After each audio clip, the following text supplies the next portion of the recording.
lá, prova de OAB se aproximando, primeira fase. E eu convido você, então, a acompanhar comigo algumas dicas aí para a prova, para você ficar mais relaxado, mais tranquilo. E dar uma olhadinha aí final antes da prova, né? Semana aí de prova é assim, né? Tem que revisar, se preparar e firme para domingo, dia 19 de novembro, arrasar nessa primeira fase aí, gabaritando e acertando muitas questões. Então, esse é o desejo aqui de nós do Legare, professores e toda a família Legare, para você, a sua aprovação aí na OAB, nessa primeira fase. A dica que eu vou trazer para vocês hoje é sobre a teoria geral do processo. Então, são situações aí que a gente tem que avaliar quando da interposição do recurso, e isso pode cair na tua prova. Então, vamos ver quais são os princípios aqui para a fase recursal. Então, quando eu observar um recurso, o que esse recurso tem que atender? Então, os princípios que estão aí no nosso ordenamento jurídico e são levados muito em consideração, que são a base do nosso ordenamento jurídico e são aplicados aí às espécies de recursos, os princípios, primeiramente, a gente vai falar da legalidade. Então, o que é o princípio da legalidade? Para os recursos, a criação de normas recursais deve estabelecer uma legalidade. E essa legalidade vem sendo trazida pela Constituição Federal. Então, a quem compete criar leis respectivas ao processo civil. Quem são? Então, aos recursos também, certo? Então, quem pode legislar nesse sentido é a União. Então, são leis federais que vão poder estabelecer a forma de recursos. Então, onde está essa previsão legal? Está lá no artigo 22, no inciso 1 da Constituição Federal. Então, princípio da legalidade aqui para os recursos. Também deve atender aqui ao princípio da singularidade, ou também conhecido como unirrecorribilidade. O que significa isso? Que, em regra, porque em regra, porque há exceção. Então, em regra, os recursos eles são interpostos de uma decisão apenas a existência de um recurso. Então, essa é a regra geral. Mas, como toda regra tem a sua exceção, quais são as exceções? Então, no caso do recurso especial e extraordinário, havendo cabimento, então, né, por violação da Constituição Federal, cabe um recurso extraordinário, certo? Para o Supremo Tribunal Federal. Agora, se tiver violação também à norma infraconstitucional, infralegal, nós temos também o quê?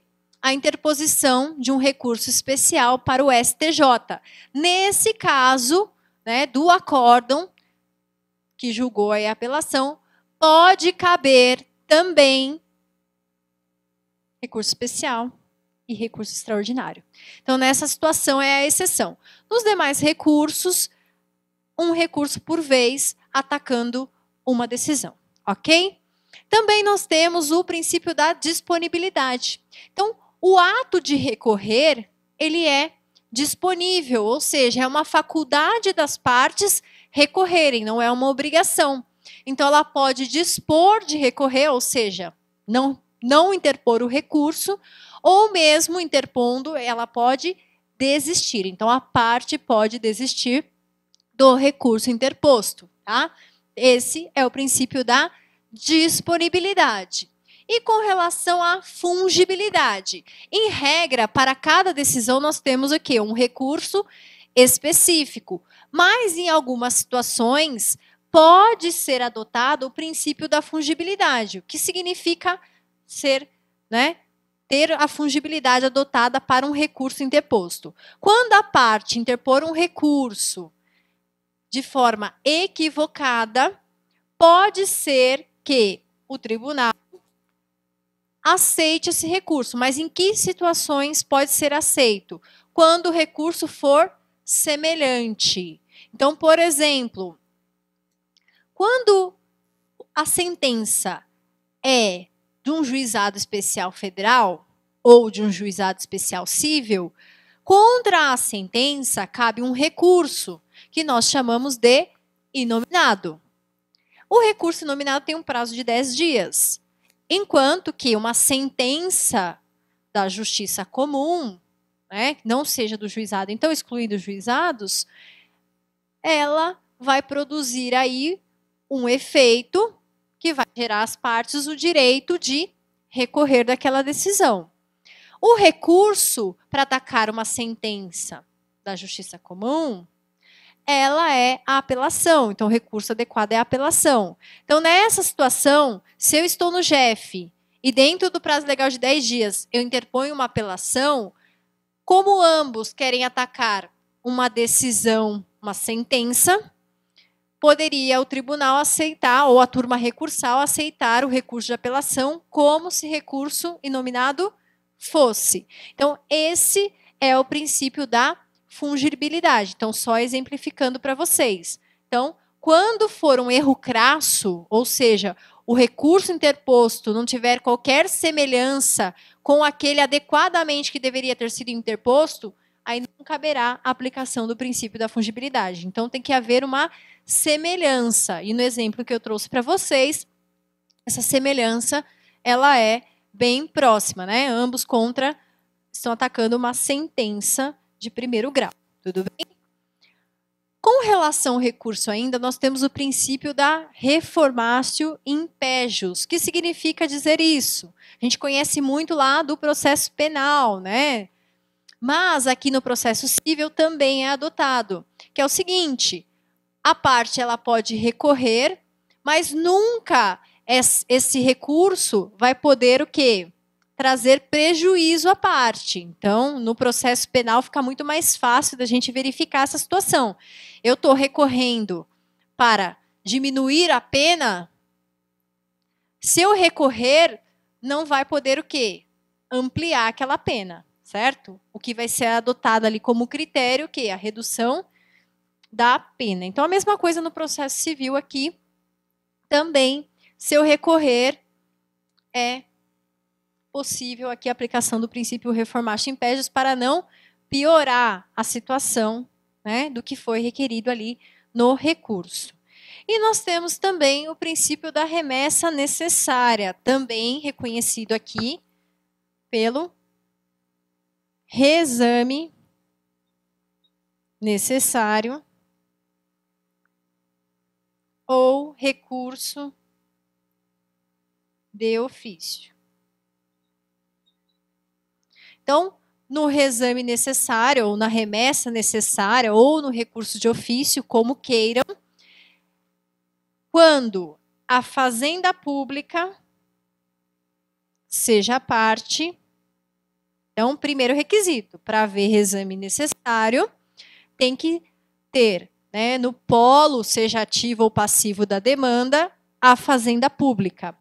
Qual fazenda pública? Pode ser a União, os estados, né, um dos estados ou do Distrito Federal, municípios, e aqui a gente vai fazer uma distinção, municípios capitais, né, e municípios comuns. Isso para a gente estudar o que traz o artigo 496 do CPC, tá?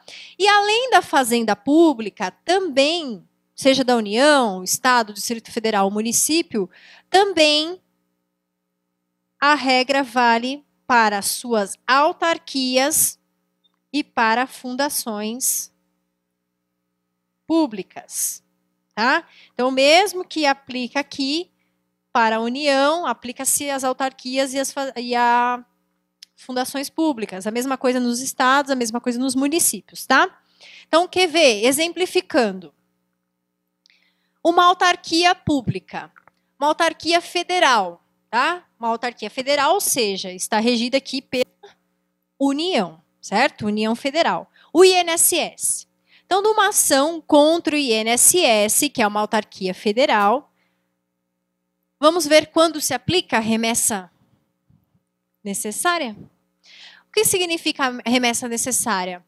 É mesmo não havendo recurso por parte das partes, seja a fazenda pública ou a outra parte contrária, é remetido ao tribunal o processo para reexame da matéria.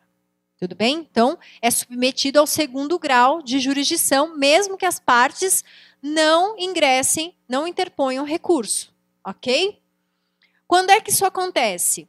Isso foi alterado com o novo Código de Processo Civil, por isso eu chamo a atenção aqui de vocês. É o artigo 496. Vamos para cá, vamos na tela, olha lá. Está sujeito ao duplo grau de jurisdição, não produzindo efeitos senão depois de confirmada pelo tribunal a sentença proferida contra a União, Estados, Distrito Federal, municípios e suas respectivas autarquias e fundações de direito público, que é o que eu trouxe para vocês agora. No parágrafo 1º, nos casos previstos nesse artigo, não interposta apelação no prazo legal, o juiz ordenará a remessa dos autos ao tribunal. Então, ele verifica que não tem recurso. Se houver recurso, não vai haver remessa extraordinária, porque a Fazenda já recorreu. Agora, não havendo recurso, ele mesmo vai remeter, nas situações que nós já vamos ver. Se não fizer, se o juiz não remeter, o presidente do respectivo tribunal avocá-los a... Então, o presidente do tribunal pode chamar, avocar o processo para que suba e se faça o reexame necessário, tá bom? E aqui, ó, em qualquer dos casos do parágrafo 1º, o tribunal julgará a remessa necessária. E aqui vem o parágrafo 3º, que é o que a gente vai estudar agora. Quando é, então, que essas decisões vão ser obrigatoriamente enviadas para remessa necessária? É o seguinte: quando, então, a Fazenda Pública, suas autarquias ou fundações forem partes e, no caso da União, superarem 1.000 salários mínimos. Ah, foi igual a 1.000 salários mínimos o valor da condenação, ou foi inferior? Não precisa ser enviado para reexame necessário. Ou seja, não vai ser enviado para reexame necessário. Só vai subir para o tribunal se recorrerem. Então, é uma ação do INSS, né? Uma parte entrou contra o INSS. E a condenação é 1.003 salários mínimos. Opa! 1.003 salários mínimos, remessa necessária. Opa, é uma condenação de 50 salários mínimos. 50 não, muito pouco, né? Vamos colocar aí, sei lá, 200 salários mínimos. Ah, então não precisa remessa necessária. Deu para entender? Quando se tratar dos estados ou do Distrito Federal, só será reenviado, então, para reexame necessário se for superior a 500 salários mínimos. O mesmo, então, acontece com os municípios capitais também, só se for superior a 500 salários mínimos. E nos municípios comuns, acima de 100 salários mínimos, acontece, então, reexame necessário. E o que é importante a gente destacar? Por que é subdividido em municípios capitais e comuns?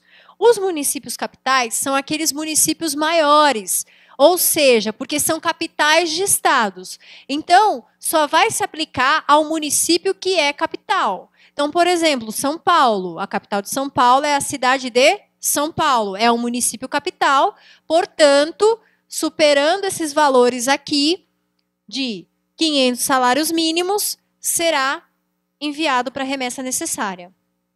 Ok? Agora, não é capital, é um município comum. Ou seja, qualquer cidade do Brasil que não seja capital, entra aqui, só vai ser reenviado para, né, remessa necessária no caso de superar 100 salários mínimos. Ok? Então, isso pode cair na sua prova, estude isso, fique afiado. Principalmente também, dê uma olhada quem são as fundações, quem são as autarquias, porque pode cair um exemplo trazendo uma autarquia, trazendo uma fundação, e aí você pode se perder porque não sabe qual que é a autarquia, qual que é a fundação, tá? Mas sabendo, você vai aqui acertar na sua prova. Então, o exemplo que eu trouxe foi do INSS, é uma autarquia federal, ou seja, da União. Então, para ela vai se aplicar o quê? Reexame necessário somente acima de 1.000 salários mínimos, ok? Aqui, com relação aos pressupostos, para a gente finalizar essa parte de teoria geral dos recursos. Quais são os pressupostos? Então, eu vou ter que observar se atende os pressupostos, porque na análise do recurso serão analisadas para ver se vai haver conhecimento e admissão desse recurso. Então, olha lá, pressupostos internos ou subjetivos, que é em relação à parte. Ou seja, aqui nós estamos falando da legitimidade recursal. Então, quem tem legitimidade para recorrer são as partes, ok? O Ministério Público e o terceiro interessado. Então, o terceiro interessado também pode recorrer. Exemplo, né? A entrou com com despejo de B e com pagamento, né? Pedido para pagamento dos valores atrasados de aluguéis. O B tinha um fiador. Então, esse fiador também responde pelos créditos. Certo? Ele vai ter que pagar um débito. Né? Ele vai ter que responder por aquele débito e o crédito da pessoa que está requerendo ali, naquele processo. Então, vejam só, nesse caso, o terceiro também tem interesse recursal. E o segundo ponto, né, de interesse recursal seria o quê? A parte experimentar um prejuízo. Então, eu preciso observar que há um prejuízo, a pessoa sucumbiu, ela perdeu em algum ponto. E essa sucumbência, ela pode ser mínima, ou ela pode ser total, né? Parcial ou total. Então, tem que haver o interesse de recorrer. E os requisitos que são externos ou objetivos, que são com relação ao processo. Então, o que eu vou ter que observar? O recurso, ele é tempestivo? Ou seja, ele foi proposto dentro do prazo legal, assinalado pela lei? Se for tempestivo, ok, atendeu o pressuposto.